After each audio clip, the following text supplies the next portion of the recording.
edu.insight पर आप सभी का स्वागत है। आज के इस अंक में हम बात करने वाले हैं बंगाल पर अंग्रेजी आधिपत्य के बारे में, और इसके साथ ही हम बात करेंगे प्लासी का युद्ध और बक्सर का युद्ध कब और कैसे हुआ था, और इन युद्धों के क्या क्या कारण रहे थे, और किस तरह से इन युद्धों के बाद पूरी तरह से भारत जो है अंग्रेजी हुकूमत के अंडर आ गया था, अंग्रेजी हुकूमत के कंट्रोल में आ गया था। और फिर से हम आपको बता दें कि ये आपकी मॉडर्न हिस्ट्री है, उसी का ही एक भाग है। तो मुग़ल साम्राज्य, जैसा कि हम जानते हैं कि मुग़ल साम्राज्य के अंतर्गत आने वाले प्रांतों में बंगाल सर्वाधिक संपन्न राज्य था। 18वीं शताब्दी के प्रारंभिक दौर में यहाँ के सूबेदारों ने अपनी स्वतंत्रता की घोषणा कर नवाब की उपाधि धारण की थी। 1732 की अगर हम बात करें तो बंगाल के नवाब द्वारा अलीवर्दी खां को बिहार का सूबेदार नियुक्त किया गया। 1740 में अलीवर्दी खां ने बंगाल के नवाब खजाउद्दीन के पुत्र सरफराज को परास्त कर बंगाल की सूबेदारी प्राप्त कर ली थी, और ये अब बंगाल, बिहार और उड़ीसा के सम्मिलित प्रदेश का नवाब बन गया था। यही नहीं, इसने तत्कालीन मुगल सम्राट मोहम्मद शाह से स्वीकृति भी प्राप्त कर ली थी, और इसने करीब 15 वर्ष तक मराठों से संघर्ष किया था। 1756 में अलीवर्दी खां के मरने के बाद उसके पौत्र सिराजुद्दौला ने गद्दी को ग्रहण किया। पूर्णिया का नवाब शौकत जंग, जो कि सिराज की मौसी का बेटा था, और घसीटी बेगम यानी कि जो कि सिराज की मौसी थी, दोनों ही सिराजुद्दौला के प्रबल विरोधी बन चुके थे। दूसरी ओर क्योंकि अंग्रेज फ्रांसीसियों से भयभीत रहते थे, अतः उन्होंने कलकत्ता के फोर्ट विलियम की किलेबंदी कर डाली। अंग्रेजों ने बंगाल की गद्दी की लड़ाई में शौकत जंग और घसीटी बेगम का समर्थन किया। अंग्रेजों के इस कार्य से रुष्ट होकर सिराजुद्दौला ने 15 जून 1756 को फोर्ट विलियम का घेराव कर अंग्रेजों को आत्मसमर्पण के लिए मजबूर कर दिया। अंततः नवाब ने कलकत्ता मानिकचंद को सौंप दिया और खुद मुर्शिदाबाद आ गया, और इसमें उसने बहुत सारे लोगों को युद्धबंदी भी बनाया था।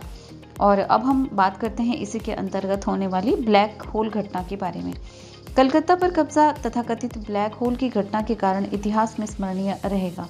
ये घटना हालवेल के वृत्तांत में महत्वपूर्ण स्थान रखती है।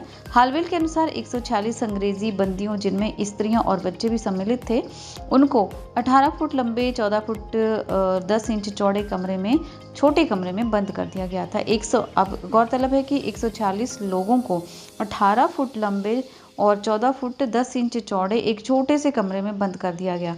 20 जून 1756 की रात को बंद करने के बाद जब प्रातः कोठरी को खोला गया तो उसमें मात्र 23 लोग ही जीवित बच पाए थे, बाकी शेष लोग घुटन के कारण मर गए थे। इस घटना की विश्वसनीयता, हालांकि कुछ इतिहासकारों ने इसको जो है वो संदिग्ध माना है। इस तरह से ये कलकत्ता के पतन की एक तरह से शुरुआत मानी जा सकती है। इस प्रकार से कलकत्ता का पतन प्लासी युद्ध की एक पूर्व पीठिका भी माना जा सकता है। अंग्रेज अधिकारियों ने मद्रास से अपनी उस सेना को क्लाइव के नेतृत्व में कलकत्ता भेजा, जिसका गठन फ्रांसीसियों से मुकाबले के लिए किया गया था। अंग्रेजों द्वारा 2 जनवरी 1757 को कलकत्ता पर अधिकार करने के बाद उन्होंने नवाब के खिलाफ युद्ध की घोषणा कर दी। परिणाम स्वरूप नवाब को क्लाइव के साथ 9 फरवरी 1757 को अलीनगर की संधि करनी पड़ी। आपने याद रखना है, अलीनगर की संधि।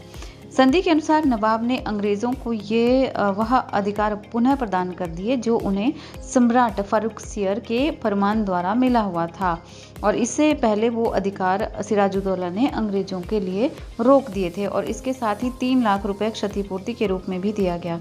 अब क्लाइव ने कूटनीति के सहारे नवाब के उन अधिकारों को अपनी ओर मिलाना चाहा जो नवाब से असंतुष्ट थे। जो भी अधिकारी थे उनको जो क्लाइव ने अपनी ओर कर दिया। अपनी इस योजना के अंतर्गत क्लाइव ने सेनापति मीर जाफर, साहूकार जगत सेठ, राय दुर्लभ और अमीन चंद्र से एक षड्यंत्र कर सिराजुद्दौला को हटाने का प्रयत्न किया।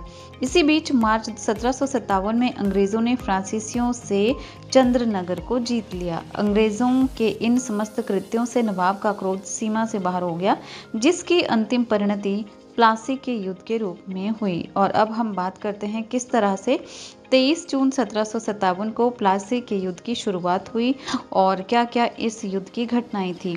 दोनों पक्षों की सेनाएं जो है वो 23 जून को यानी 1757 को मुर्शिदाबाद के दक्षिण में 22 मील की दूरी पर स्थित प्लासी नामक एक गांव में आमने सामने हुई। सिराजुद्दौला की सेना में जहां एक और मीर मदन मोहन लाल जैसे देशभक्त थे, वहीं पर मीर जाफर जैसे कुत्सित विचारों वाला धोखेबाज भी था। प्लासी का ये निर्णायक युद्ध केवल कहने के लिए युद्ध था।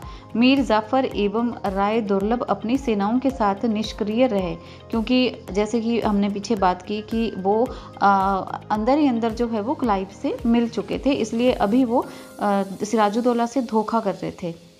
और युद्ध का जो परिणाम था शायद नियति ने पहले से ही इसमें तय कर रखा था, क्योंकि क्लाइव के सिराजुद्दौला के साथ अपूर्णतया धोखा हो चुका था। उसके कुछ अधिकारी जाकर अंग्रेजी सेना से मिल चुके थे। क्लाइव बिना युद्ध के विजयी रहा। मीर जाफर को बंगाल का नवाब बना दिया गया। यद्यपि ये एक छोटी सी सैनिक झड़प थी, लेकिन इसमें भारतीयों की चारित्रिक दुर्बलता उभर कर सामने आई थी। भारत के इतिहास में इस युद्ध का महत्व इसके राजनीतिक और आर्थिक महत्व के कारण है। निसंदेह ही भारत में प्लासी के युद्ध के बाद दास्ता के उस काल की शुरुआत भी होती है जिसमें कि इसका आर्थिक एवं नैतिक शोषण अधिक हुआ। राजनीतिक रूप में ईस्ट इंडिया कंपनी की स्थिति मजबूत हो गई। मीर जाफर क्लाइव की कठपुतली के रूप में जब तक अंग्रेजों की महत्वाकांक्षा को पूरा कर सकने में समर्थ था, तब तक पद पर बना रहा। 1760 में उसे पदच्युत कर उसके जमाता मीर कासिम को बंगाल का नवाब बना दिया गया। भारतीय इतिहास में इस वर्ष को शांतिपूर्ण क्रांति का वर्ष भी माना जाता है। 27 सितंबर 1760 को अंग्रेजों एवं मीर कासिम के मध्य एक संधि हुई, जिसके आधार पर मीर कासिम ने कंपनी को बर्दवान, मिदनापुर और चटगांव के जिले देने की बात मान ली और इसके साथ ही दक्षिण के सैन्य अभियानों में कंपनी को 5 लाख रुपए देने की भी बात कही। अब बात करें अलीवर्दी खां की, तो अलीवर्दी खां के बाद बंगाल के नवाब के पद पर कार्य करने वालों में मीर कासिम सर्वाधिक योग्य था। इसने अपनी राजनीतिक मुर्शिदाबाद से राजधानी थी उसको मुर्शिदाबाद से मुंगेर स्थानांतरित की। इसने अपनी सेना को यूरोपीय ढंग से गठित करने के लिए मुंगेर में बंदूकों एवं तोपों के कारखानों की स्थापना की।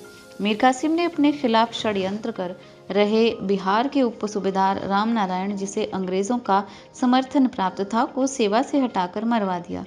मीर कासिम को राज्य की आर्थिक स्थिति सुधारने के लिए प्रयत्नशील देख अंग्रेज अधिकारी बौखलाए, क्योंकि ये उन्हें कतई बर्दाश्त नहीं था कि बंगाल में कोई ऐसा व्यक्ति शासन करे जो उनके आर्थिक हितों को हानि पहुंचाए। अब मीर कासिम ने देखा कि अंग्रेज गुमाश्ते दस्तक यानी कि बिना चुंगी के व्यापार का अधिकार पत्र होता है, उसे कहा जाता है गुमाश्ते दस्तक, उसका जो है वो दुरुपयोग कर रहे हैं और चुंगी देना अपनी तौहीन समझ रही हैं। अंग्रेजों ने दस्तक को धन लेकर भारतीय व्यापारियों को भी बेचना आरंभ कर दिया, जिसका परिणाम ये हुआ कि जो धन चुंगी के रूप में नवाब को मिलता था वो भी समाप्त होने लगा।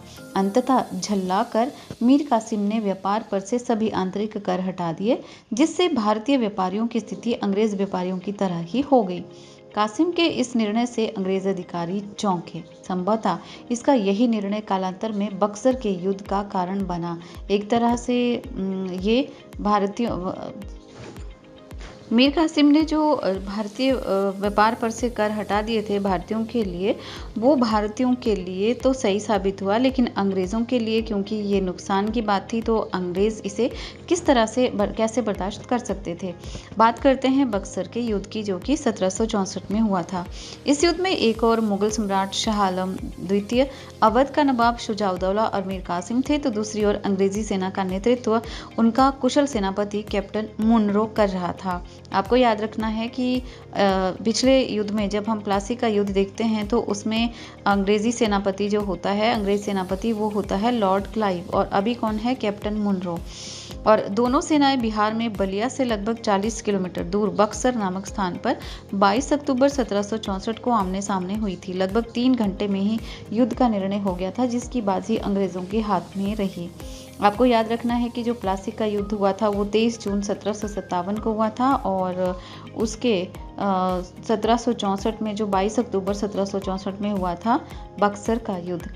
और ऐसा माना जाता है कि बक्सर के युद्ध का सैनिक और राजनीतिक महत्व प्लासी के युद्ध से कहीं अधिक था। मुगल सम्राट, बंगाल का नवाब और अवध का नवाब तीनों ही अब पूर्ण रूप से कठपुतली शासक हो गए थे। उन्हें अंग्रेजी सेना के समक्ष अपने बौनेपन का भी पूरी तरह से एहसास हो गया था। थोड़ा बहुत विरोध का स्वर मराठों और सिखों में सुनाई दिया, वो भी समाप्त हो गया था। मीर कासिम को हटाकर एक बार पुनः मीर जाफर को अंग्रेजों ने बंगाल का नवाब बनाया। 5 जनवरी 1765 को मीर जाफर की मृत्यु हो गई। इसकी मृत्यु के बाद कंपनी ने इसके अयोग्य पुत्र निजामुद्दौला को बंगाल का नवाब नियुक्त किया और उसके बाद 20 फरवरी 1765 में उससे एक संधि कर ली।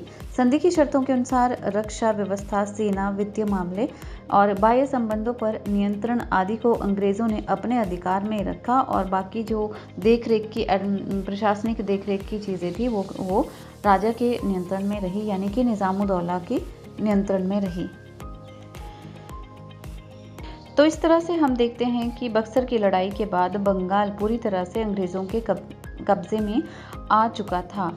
तो इस तरह से बंगाल पर अंग्रेज़ी आधिपत्य समाप्त हो जाता है। आज बस इतना ही, और इसके बाद अपने अगले टॉपिक में हम आपसे बात करेंगे लॉर्ड क्लाइव के बारे में, उसके कार्यकाल के बारे में, और जो उसने एडमिनिस्ट्रेशन, जो प्रशासनिक कंट्रोल, प्रशासनिक नियंत्रण भारत पर किया था, उसमें क्लाइव ने किस तरह से सफलता हासिल की, कौन कौन सी नीतियाँ उसने अपनाई थी। तो इन सभी बातों के बारे में हम अपने अगले टॉपिक में डिस्कस करेंगे।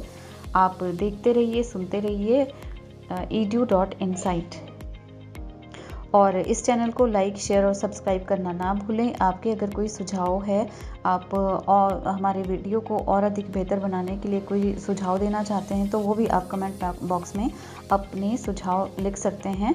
और आप किसी टॉपिक पर वीडियो बनवाना चाहते हैं तो इस बारे में भी आप हमें कमेंट बॉक्स में लिख सकते हैं।